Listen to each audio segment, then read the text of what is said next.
1 अक्टूबर से 7 अक्टूबर 2023 तक चले वन्यजीव सप्ताह 2023 का समापन समारोह राजभवन में आयोजित किया गया। राजभवन ऑडिटोरियम में आयोजित इस कार्यक्रम में वन मंत्री सुबोध उनियाल जी एवं कृषि मंत्री गणेश जोशी जी द्वारा प्रतिभाग किया गया। इस अवसर पर वन्यजीव संरक्षण के क्षेत्र में सराहनीय कार्य करने वाले अधिकारियों, कर्मचारियों, संस्थाओं एवं व्यक्तियों को सम्मानित किया गया। वन्यजीव सप्ताह का उद्देश्य वन एवं वन्य जीवों के संरक्षण के प्रति आम जनमानस को जागरूक करना एवं इनके संरक्षण हेतु उनकी सहभागिता प्राप्त करना रहा।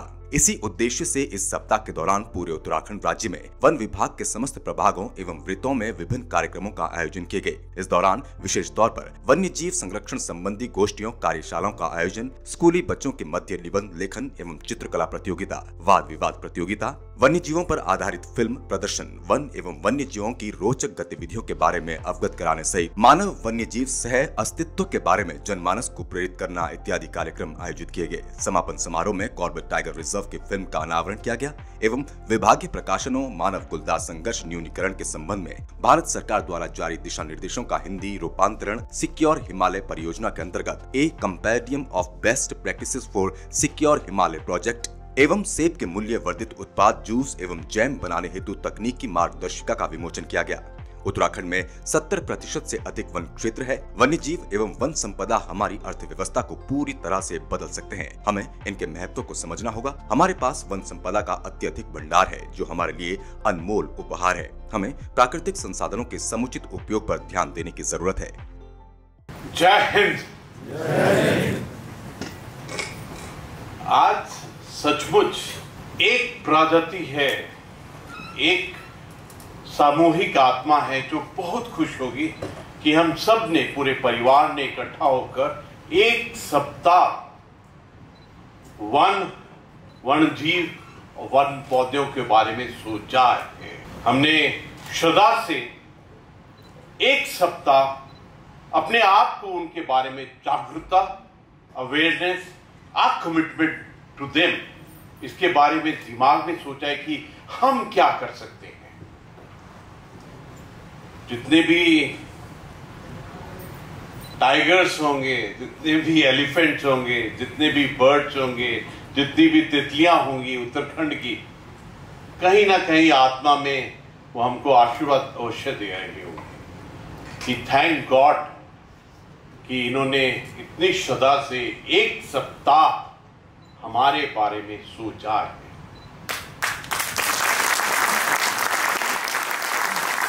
और उत्तराखंड का परिवार कोई नॉर्मल परिवार नहीं है। उत्तराखंड का परिवार एक दिव्य भव्यता, एक डिवाइन स्पिरिचुअल परिवार है।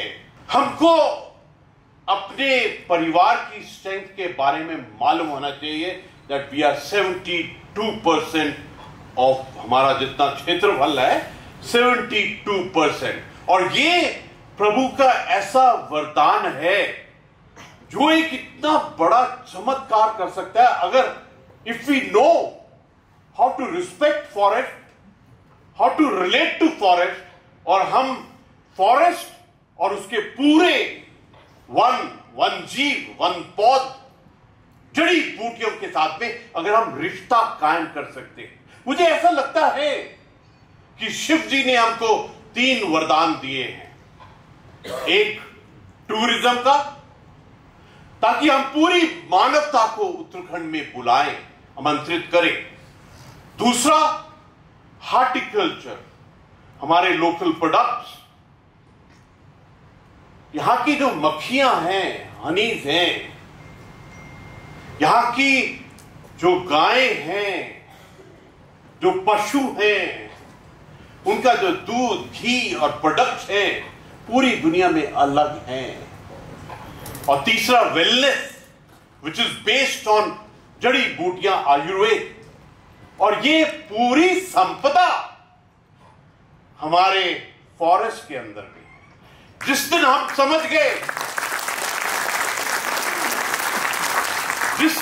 समझ गए कि शिव जी का सबसे बड़ा वरदान 72% फॉरेस्ट एरिया उत्तराखंड का हमारी अर्थव्यवस्था को पूर्ण रूप से बदल सकता है।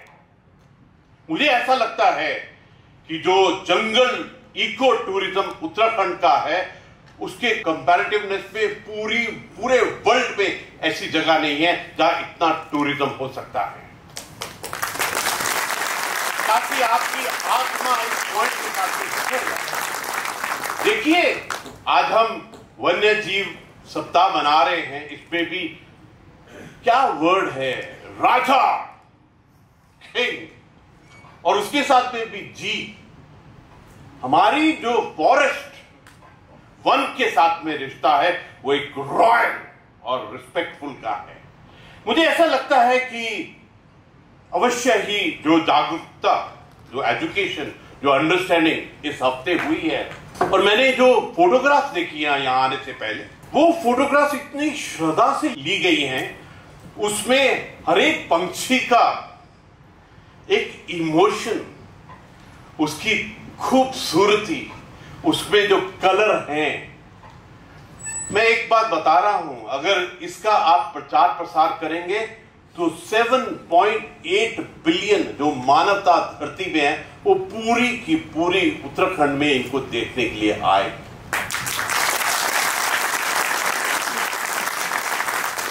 हमारा जो टाइगर कॉरिडोर है पूरी दुनिया में अलग है एकदम।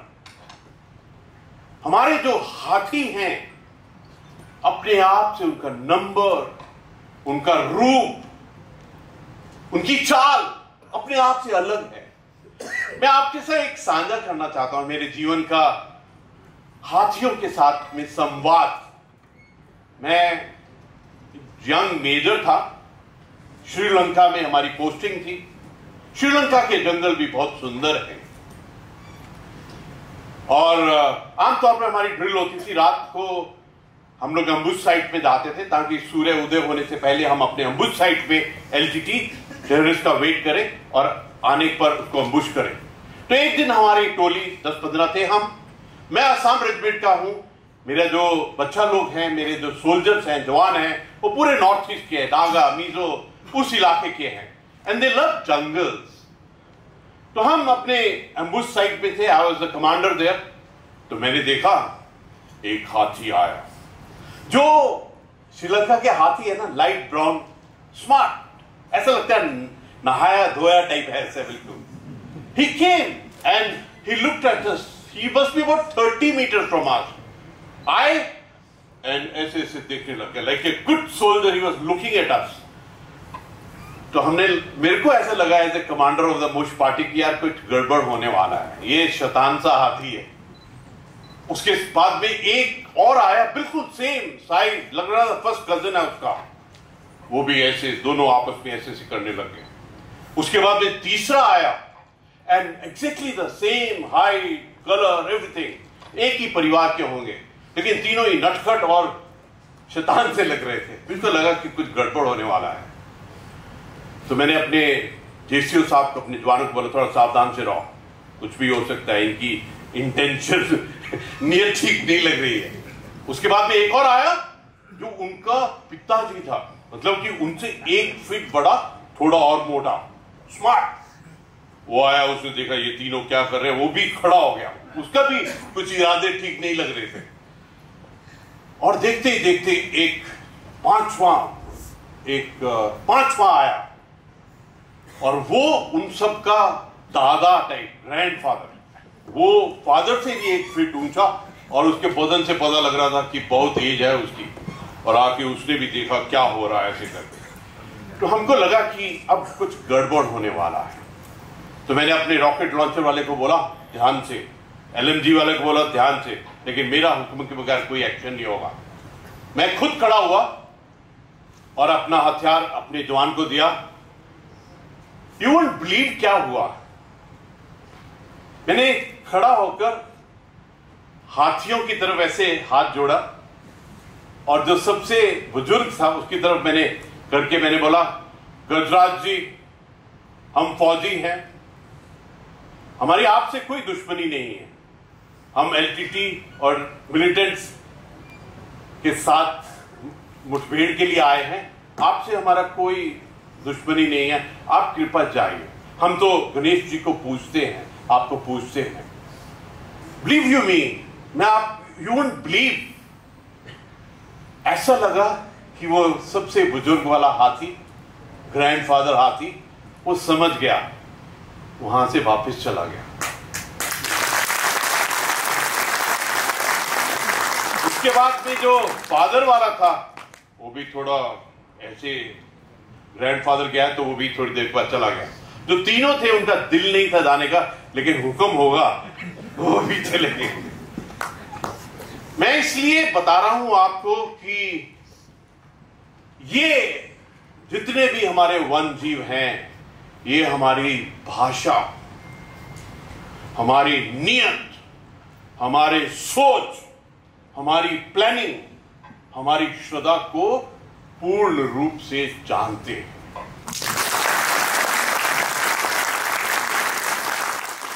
मुझे लगता है ऐसी डिवाइन दिव्य स्थान पर जहां प्रभु का वास, जहां हमारी सभ्यता संस्कृति का वास है, वहां के जानवर भी इस चीज को भली भांति जानते हैं। लेकिन मेरी आपसे रिक्वेस्ट है, क्या हम इस स्ट्रेंथ को हमारी अर्थव्यवस्था के रूप में जोड़ सकते हैं? क्या हमारे रिजॉर्ट्स जंगल में आ सकते हैं? क्या हमारे जंगल ट्रेल्स, देखिए आपने सुना होगा कि कानपुर में एक व्यक्ति के घर में 300 करोड़ हार्ड करेंसी मिली। जब इन्वेस्टिगेशन हुआ पता लगा कि he was dealing in ether, जंगल से ईथर लाकर उस बिजनेस से 300 करोड़ हार्ड करेंसी उसके घर में था। हमारे जंगलों में इतना एरोमेटिक है, हर एक के घर में 400 करोड़ हो सकता है अगर हम उस एरोमेटिक को ढूंढना जानते हो। इतनी संपदा है, इतनी प्रॉपर्टी है हमारी। हमारी बिगेस्ट प्रॉब्लम क्या है? We don't know our self worth. हमको मालूम ही नहीं है कि भगवान ने हमको क्या वरदान दिया है। मैं आपको I want to deeply compliment and congratulate you कि आपने एक सप्ताह अपने आप को इस रियलाइजेशन के लिए कि हमारे पास में वन संपत्ति क्या है, हमारे वन्य जीवन क्या है, हमारे वन्य पौध क्या है, हमारी जड़ी बूटियां क्या है।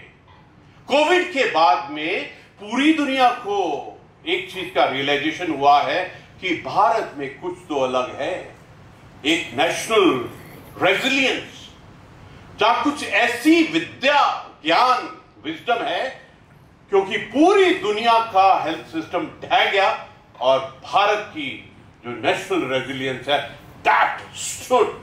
तो अभी पूरी दुनिया देख रही है कि किस प्रकार आप अपने जड़ी बूटियों, अपने पौधों को, अपने हर्बल स्ट्रेंथ को किस प्रकार पहचानते हैं।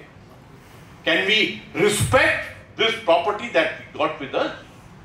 मुझको ऐसा लगता है कि जिस दिन हम जागृत हो जाएंगे कि हमारी कीड़ा बूटी क्या है, जिस दिन हम ये समझ आएंगे कि जो उत्तराखंड में लेवेंडर होता है वो दुनिया में ऐसा कहीं नहीं होता है, जो उत्तराखंड के अंदर में हेम्प होता है ऐसा कहीं नहीं होता है, जो उत्तराखंड के अंदर में जो भी चीज उगती है हमारे जंगलों में वो और कहीं पर भी नहीं है।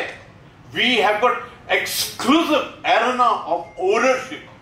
और जिस दिन हम ये समझ गए उस दिन हमारी जो अर्थव्यवस्था है, ट्रिलियन तो छोड़िए, every one of you will be multi crore assets. I am definite about it. मुझे ऐसा लगता है कि इन 7 दिनों में इस समापन पर अगर हम एक सोच अपने हृदय में, अपनी आत्मा में, अपनी विजडम में डाल दें कि हमारा वेल्थ ऑफ फॉरेस्ट उत्तराखंड का is totally exclusive and outstanding, how to exploit it. मुझे ऐसा लगता है कि जिस दिन हम ये रियलाइज कर लेंगे उस दिन we will be the richest in the entire ballgame. मुझे बहुत खुशी है कि जो समापन समारोह है आपने राजभवन में किया है और आई कैन मेक आउट, आज बहुत खुशी हुई मुझे कि आज हमने अपने परिवार के उन सदस्यों को सम्मानित किया। एक फॉरेस्ट में जो काम करता है, इंडियन फॉरेस्ट सर्विस और इंडियन आर्म्ड फोर्सेस, मिलिट्री में कोई, फौज में कोई फर्क नहीं है, वही सोच है।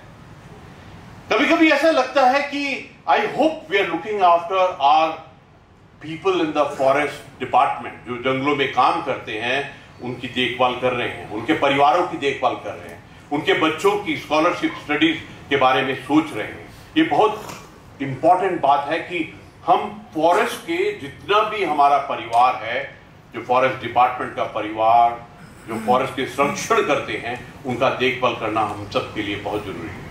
आपने कहा बंदरों के बारे में, आपने कहा animal and human being conflict के बारे में। ये जो वर्ड है ना संघर्ष, मेरी आपसे रिक्वेस्ट है, संघर्ष, इसमें ऊपर में ई की मात्रा है, उसको हटा दीजिए।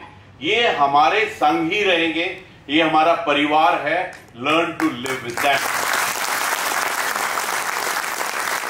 इसमें श और अ की मात्रा, वो जो ऊपर में ऐसा लगा हुआ आधा चांद, उसको हटाने की जरूरत है। हमको अपनी परसेप्शन को ठीक करने की जरूरत है। मेरे को कभी कभी ऐसा लगता है कि बंदर कभी भी लेवेंडर, लेमन या ऐसी सी चीजें हैं जिनको टच भी नहीं करता।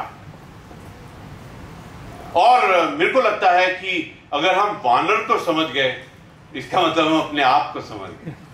मेरे को लगता है कि बंदर is not a challenge, but challenge is हमारी सोच, हमारा नवाचार, हमारे innovativeness. I think that is what is the requirement as I look at it. But हाँ, एक प्रैक्टिकल प्रॉब्लम है, समस्या है, समाधान ढूंढना पड़ेगा। I got no doubt about this. मैं अभी अगर हम कोविड महामारी के बाद देखें तो मुझे ऐसा लगता है कि हमारे वन्य के अंदर में हमारे बहुत ज्यादा जड़ी बूटियां हैं, बहुत ज्यादा टूरिज्म का स्कोप है। मुझे ऐसा लगता है कि जो भी हमारा स्ट्रेंथ है, एक्सक्लूसिव स्ट्रेंथ जो आपने बताया, टाइगर्स का, एलिफेंट का, मस्क डियर का, स्नो लेपर्ड का, दिस इज एक्सक्लूसिव। पूरी दुनिया आकर उनको देखना चाहती है। किस प्रकार हम अवेयरनेस, जागरूकता और इकोसिस्टम और टूरिज्म के साथ इनको मिलाएं, आई think that is a challenge for each one of us. आज बड़ा सुंदर लगा कि जो फोटोग्राफ्स आपने बनाई हैं, जो खींची हैं, उसके अंदर में जो श्रद्धा फोटोग्राफर ने दिखाई है, आप दोबारा से फिर इन्हीं फोटोग्राफ्स को देखना, आपको पता लगेगा कि उस फोटोग्राफर जिसने वो लेंस पकड़ा हुआ था, उसके दिल में कितना प्यार है उस एनिमल के लिए, उस बर्ड के लिए। उसने जिस वक्त में अपनी पूरी खूबसूरती को निखारा, पूरे पंखों को किया, तब भी फोटोग्राफ की है। उसका जब कलर पूरी एनवायरनमेंट के साथ मिला, तब भी फोटोग्राफ ली है। I would like to compliment every photographer and who displayed जो फोटोग्राफ किया। बहुत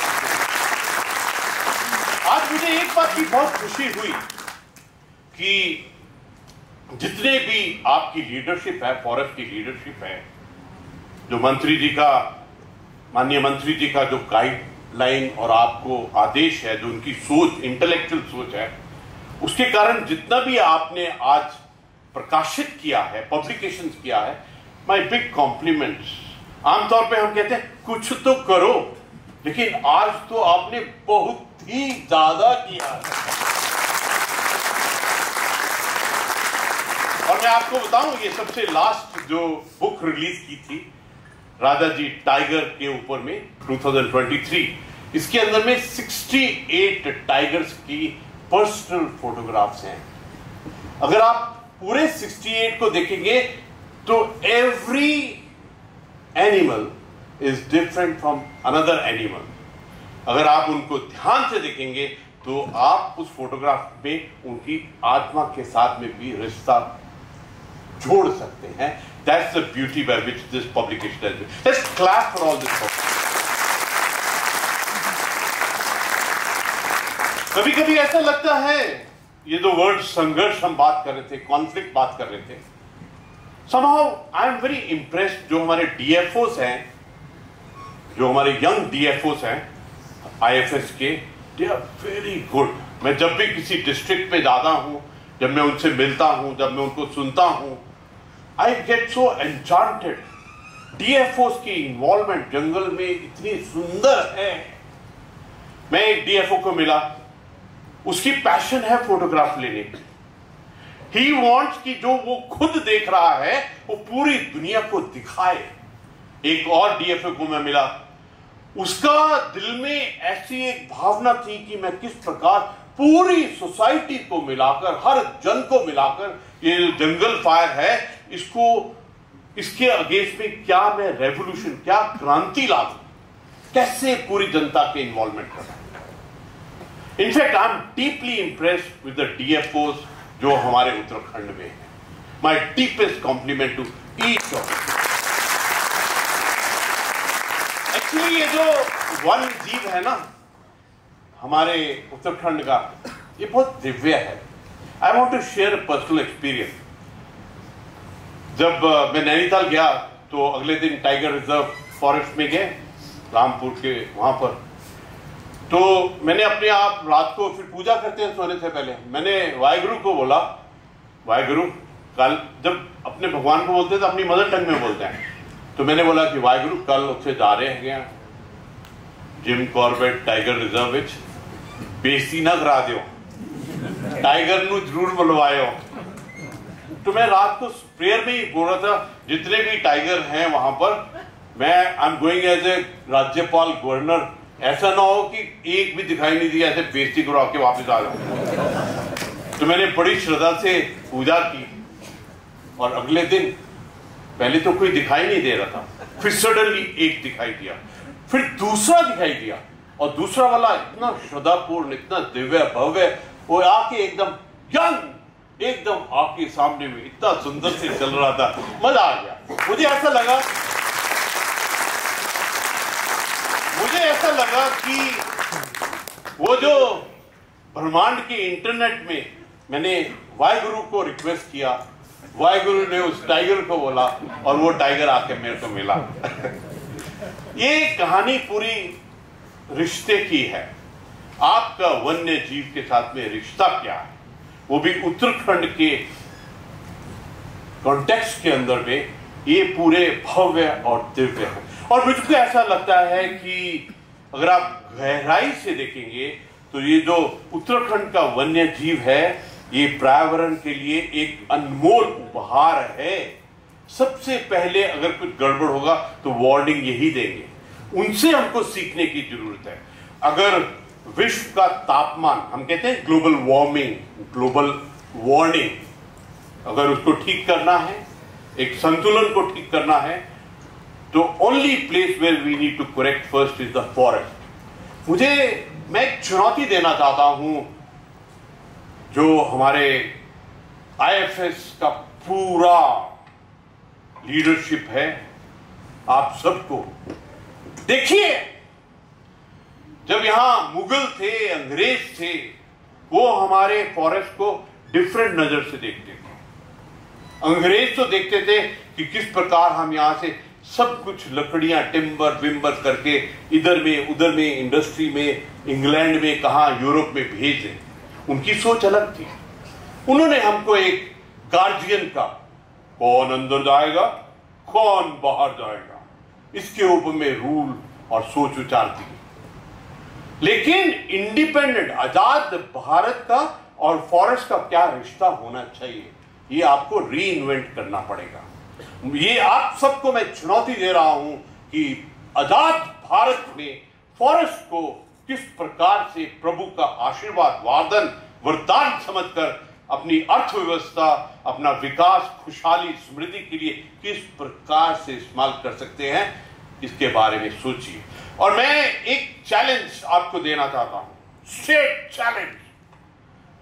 जो इंडियन फॉरेस्ट सर्विस का कॉन्फिडेंस है, जो आपकी बातचीत है, जो आपकी स्ट्रैटेजी है, जो आपका डिजाइन है, कॉन्सेप्ट है, जिस प्रकार आप दिखते हैं, आपने देखा है जंगल में शेर किस प्रकार चलता है, किस ढंग से चलता है, किस प्रकार से हाथी चलता है।